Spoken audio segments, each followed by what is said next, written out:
आदरणीय साथियों, मुझे पता है लगातार आप बैठे हैं और बहुत समय से आज दिन भर भी आप लोग बैठे हैं। मैं ज्यादा बात नहीं रखूंगा। मैं आप लोगों का बात सुनने आया हूं, गांव वालों का तकलीफ सुनने हम लोग आए हैं और 3-4 साथियों का लगभग हम लोगों ने चर्चाएं सुनी। आलोक शुक्ला जी ने भी बहुत सारी बातें डिटेल बताई और हमने जांच कमेटी भी बनाए थे। जांच कमेटी भी कल संभवतः आई, आप लोग से चर्चा की और उन्होंने रिपोर्ट भी हमें आज इसी आपके धरना स्थल में उन्होंने सौंप भी दिया। आदरणीय साथियों, तमाम इस आंदोलन को समर्थन देने आए हमारे किसान, भारत किसान क्या भारतीय किसान यूनियन और आलोक शुक्ला जी की पूरी टीम और कौन कौन है, आदिवासी समाज, सर्व आदिवासी समाज, क्रांति सेना भी है और तमाम हमारे छत्तीसगढ़ के और छत्तीसगढ़ से बाहर आए तमाम हमारे, अगर कोई राजनीतिक दल के होंगे तो भी और कोई संगठन से होंगे तो भी, और तमाम हमारे आदरणीय माता बहने। सबसे पहले तो मैं थोड़ा सा दोनों को ये बता दूं कि मैं बस्तर से आता हूं, बस्तर से सांसद भी हूं। मैं आदिवासी हूं, आदिवासी हक की लड़ाई लड़ने में जानता हूं अच्छे से। इसलिए बोल रहा हूं, मैं आगे मैं खुल के बात बोलूंगा। मैं इसलिए बोल रहा हूं, मैं किसी की बुराई करने नहीं, कोई लड़ाई करने नहीं। अगर हम लोग आपस में लड़ेंगे तो हम लोग लड़ाई हाथ कैसे मजबूत होगा। हमको तो सब मिलकर उनसे लड़ाई लड़ना है जिनसे हमको लड़ाई लड़ना चाहिए। आदरणीय साथियों,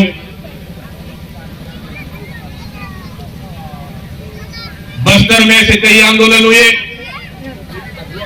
उस आंदोलन के हम लोग सूत्रधार रहे। मैं 2-3 उदाहरण बताना चाहता हूं आप लोग के बीच में कि जब टाटा स्टील प्लांट बस्तर में लगा 2006 में, वो भी पूरा हमारा आदिवासी क्षेत्र में लगा। 2006 से शुरुआत हुई मेरी ब्लॉक लोहंडीगुड़ा से, जहां उस ब्लॉक का मैं निवासी हूं। करीबन 5000 हेक्टेयर, 5000 एकड़, 10 गांव प्रभावित हो रहा था, पूरा घना बस्ती। वहां जंगल तो नहीं था, डबल फसली खेती था वहां। 2006 से लेकर लगातार विरोध हुआ और अंततः टाटा को वापस जाना पड़ा। भूमि अधिग्रहण हुआ, मुआवजा भी दिया गया था खातेदारों को। कुछ खातेदार बच गए थे, 30% लगभग मुआवजा भी ले लिए, लेकिन हमें हमारे वहां के आदिवासी हमारे किसानों ने लड़ाई, उन लोगों ने लड़ना नहीं छोड़ा। और 2012 में जब MOU समाप्त हुआ, जब हमारी केंद्र सरकार की MOU नीति थी, उस नीति के तहत अगर आपको एक समय सीमा में उद्योग नहीं लगता है तो उद्योग को वापस जाना पड़ता है। टाटा स्टील प्लांट वापस चला गया, लेकिन जमीन किसानों को वापस नहीं हुआ। जब 2017 में उस समय जब मैं 13 से 18 तक विधायक था, उसी विधानसभा क्षेत्र का 5 साल मैंने लड़ाई लड़ा टाटा की जमीन वापसी का। सरकार ने नहीं माना, भारतीय जनता पार्टी की सरकार थी, उन्होंने नहीं माना और जमीन वापस नहीं हुआ। 2018 के चुनाव में हम लोगों ने वादा किए, खासकर उस समय विधायकता में कहा कि हमारी सरकार आएगी, हम टाटा की जमीन वापस करेंगे। आदरणीय साथियों, सरकार आई 2018 में, 17 दिसंबर को सरकार बना। 6 दिन के अंदर हम लोगों ने टाटा की जमीन वापस करने के लिए हम लोगों ने घोषणाएं किए और उन आदिवासी किसानों को हम लोगों ने टाटा की जमीन वापस की लोहंडीगुड़ा का। ये पहला लड़ाई। दूसरा लड़ाई, हमारा दिल में लिखे मेरा विधानसभा क्षेत्र में प्रधानमंत्री जी आते हैं दंतेवाड़ा पर, वहां मेगा स्टील प्लांट का MOU करते हैं। पूरे गांव वाले वहां देखेंगे, पूरे भारतीय जनता पार्टी के नेताओं का पूरा वहां पे जमीन है, हजारों एकड़, 500, 200, 1000 एकड़ जमीन है। वो चाहते थे प्लांट वहां लगे और उनकी जमीन का कीमत बढ़ जाए। उसको भी रोकने का काम हम लोगों ने किया है। आदरणीय साथियों, मेगा स्टील प्लांट दिल में ली। दूसरा, तीसरा, नंदराज पहाड़ अभी जो बोल रहे थे आपको, शुक्ला जी को पता है अच्छे से। किधर है शुक्ला जी? शुक्ला जी को पता है नंदराज पहाड़, जब वहां पे 10 से 20 हजार आदिवासियों ने वहां पे धरना दिया, हमारा बैलाडीला किरंदुल क्षेत्र में करीबन एक सप्ताह चली। एक सप्ताह चलने के बाद मेरी सरकार में मैं सबसे पहला आदमी हूं जहां धरने में जाकर बैठा। मुझे पता है ये धरना मेरी सरकार के खिलाफ में हो रहा है, ये धरना केंद्र सरकार के खिलाफ में हो रहा है। मैंने जाके धरना में बैठा, कोई भाषणबाजी नहीं, उनकी 2-3 मांगे थी, उन मांगों पे मैंने चर्चा किया और चर्चा करने के बाद थोड़ी देर 3 मांगे थी वहां पे। पहला ये कि फर्जी ग्राम सभा हुआ, उस ग्राम सभा को निरस्त करना चाहिए। दूसरा मांग कि वहां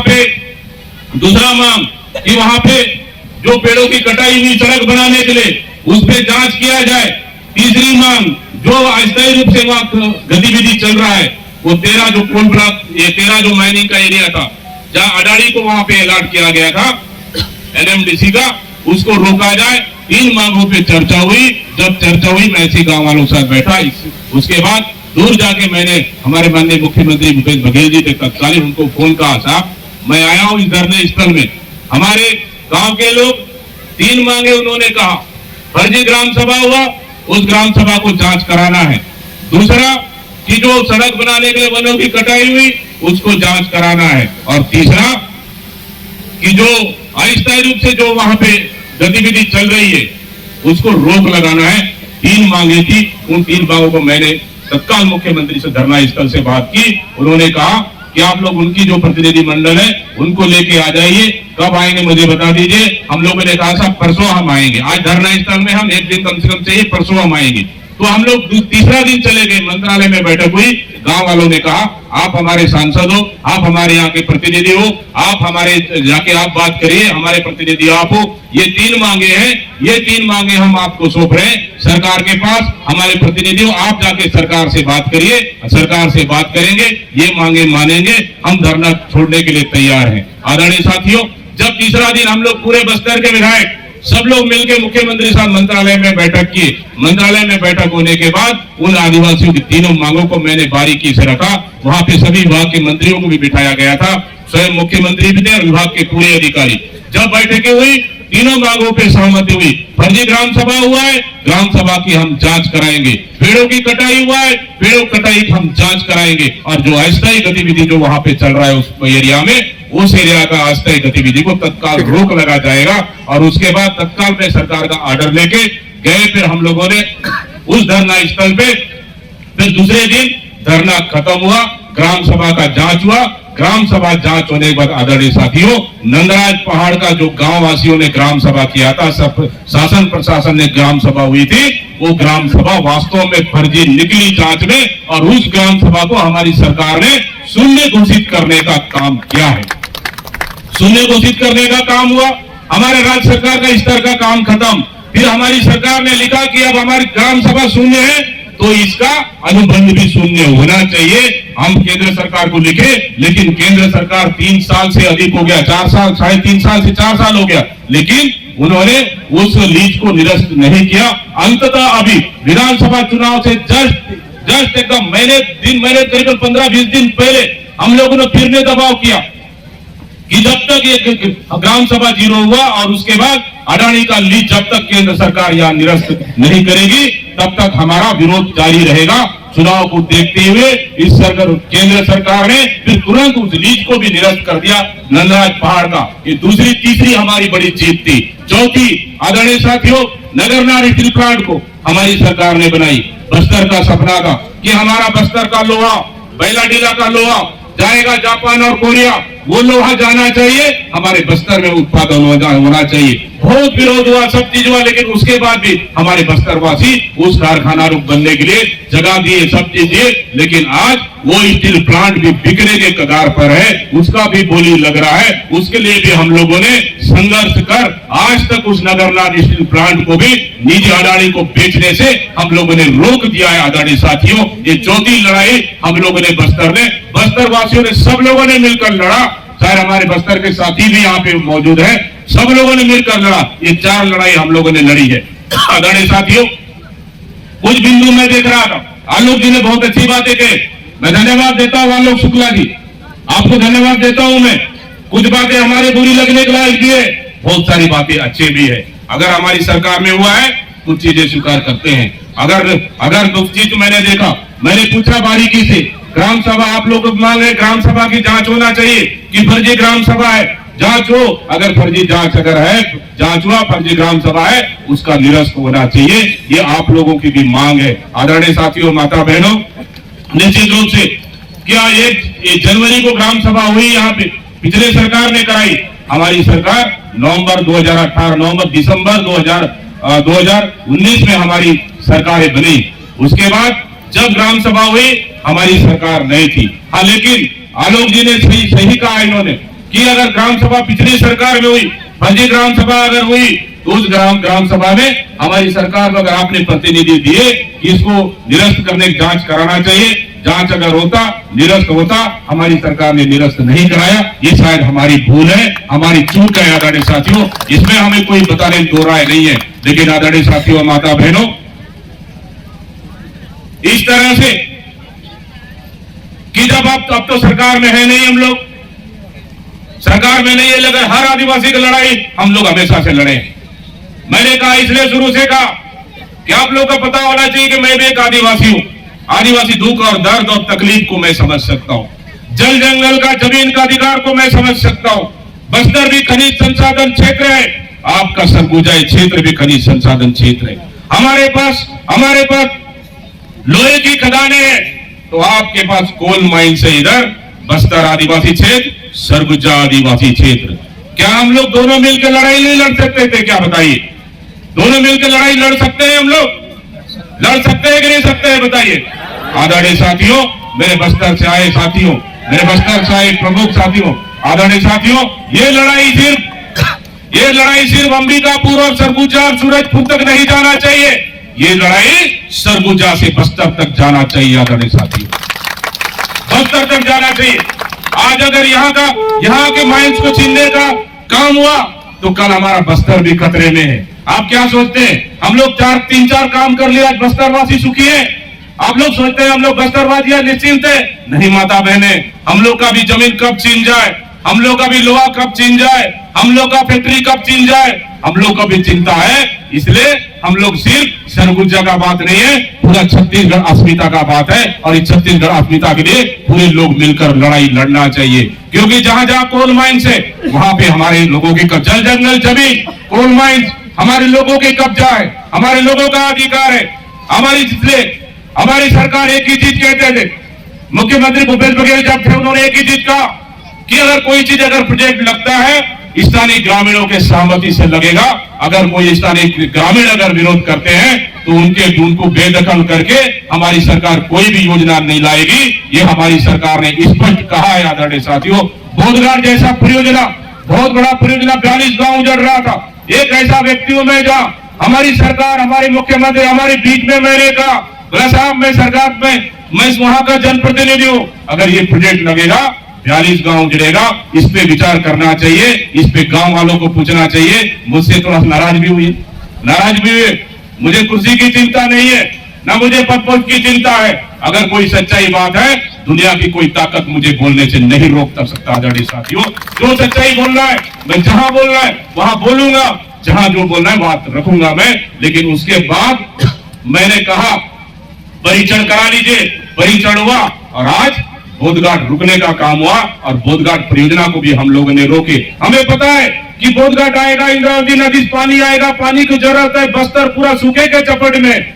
हमको बांध की आवश्यकता है, हम रोकेंगे पानी को। लेकिन 42 गांव को उजाड़ के हम पानी नहीं रोकेंगे, 42 गांव के सहमति होगा तो पानी रोकेंगे। हम लोग का एक ही मंशा था आदरणीय साथियों, माता बहनों, और आज बोधघाट को भी हम लोगों ने रोक के बता दिया। इस तरह से वास्तव में हमारी सरकार ने लेमरू एलिफेंट के लिए कुछ जगह सुरक्षित की, शायद अगर थोड़ा सा और जगह बढ़ा दिए होते, मैं समझता हूं ये एरिया भी अगर सुरक्षित होता। लेकिन जिस दिन हमारी सरकार तो बदल गई, खुशी हुई हमें जिस दिन इन मीडिया वालों ने सबसे पहले मुझे पूछा कि छत्तीसगढ़ में सरकार बदल गई, हम लोगों ने कहा हमारी सरकार नहीं ये बदल गई।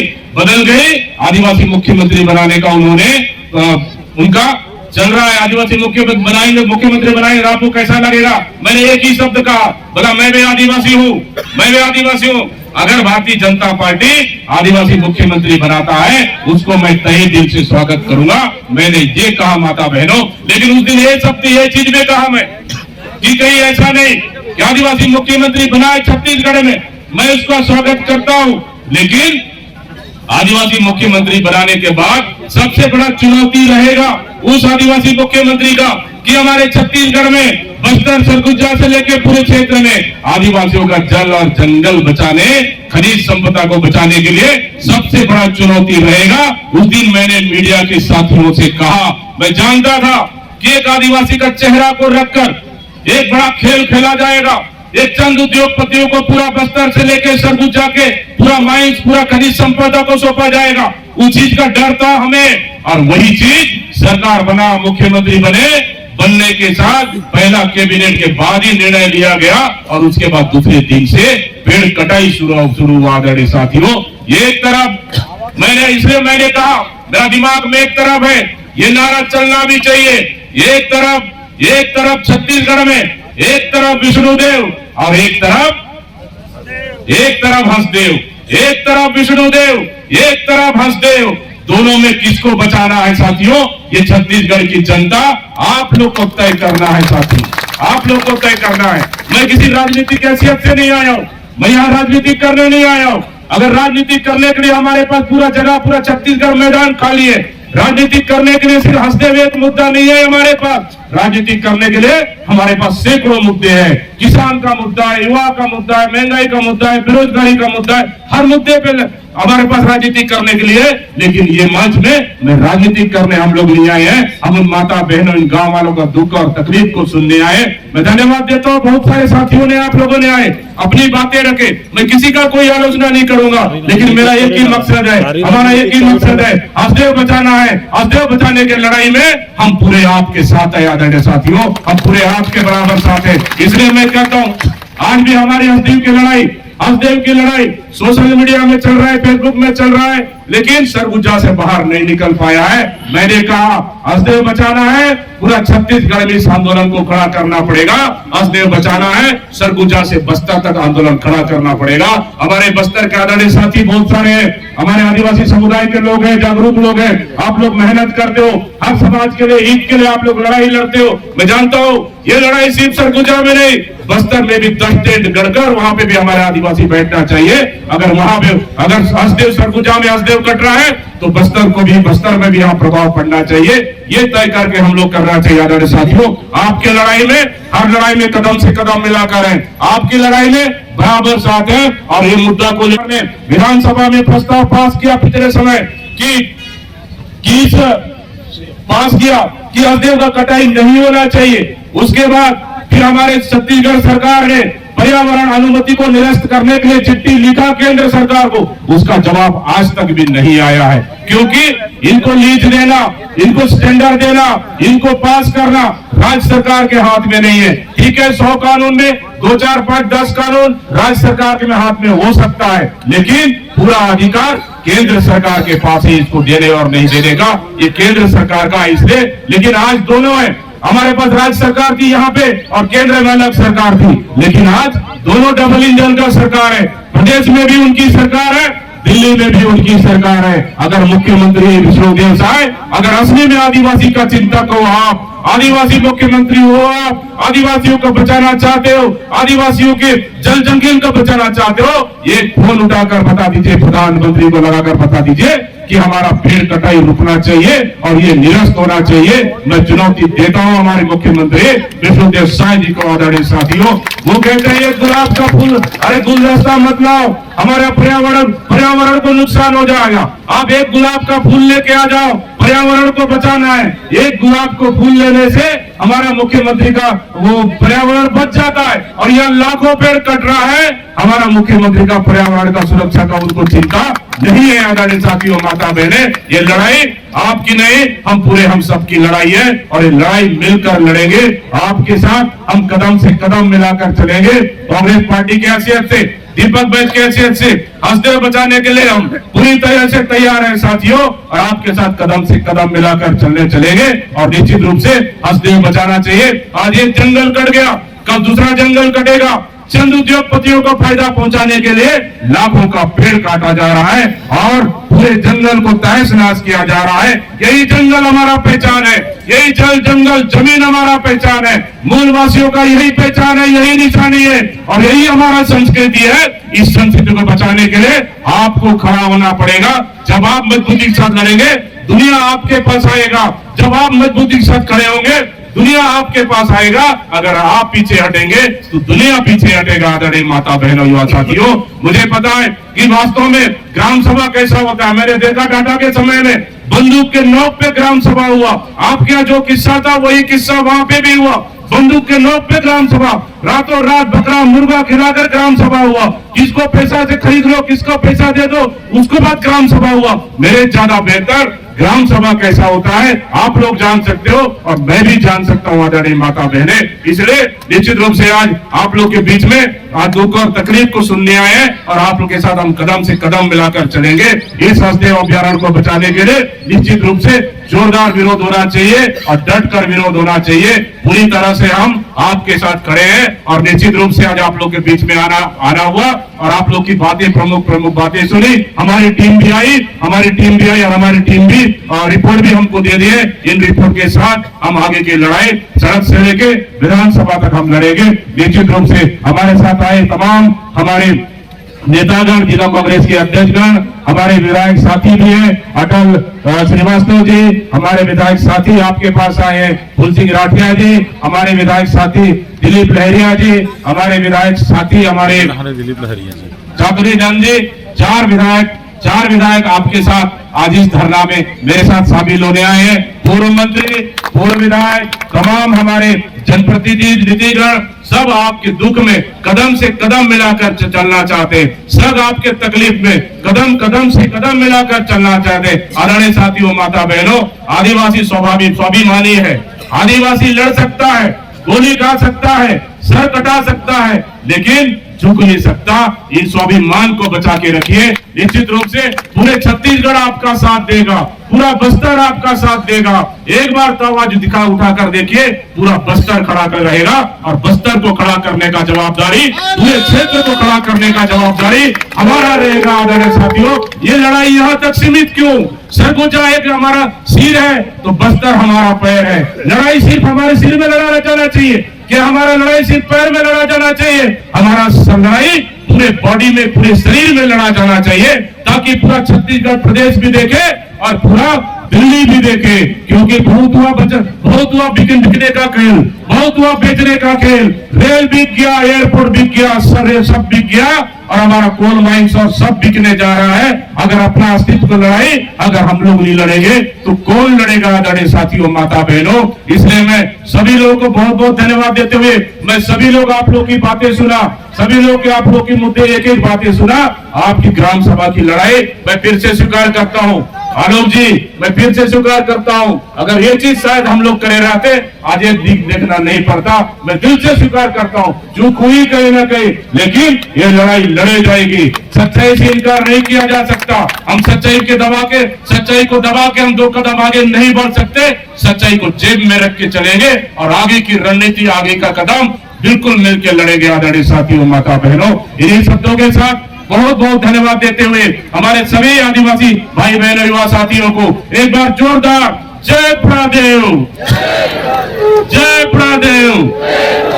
आदिवासी एकता जिंदाबाद, आदिवासी एकता जिंदाबाद, आदिवासी एकता जिंदाबाद।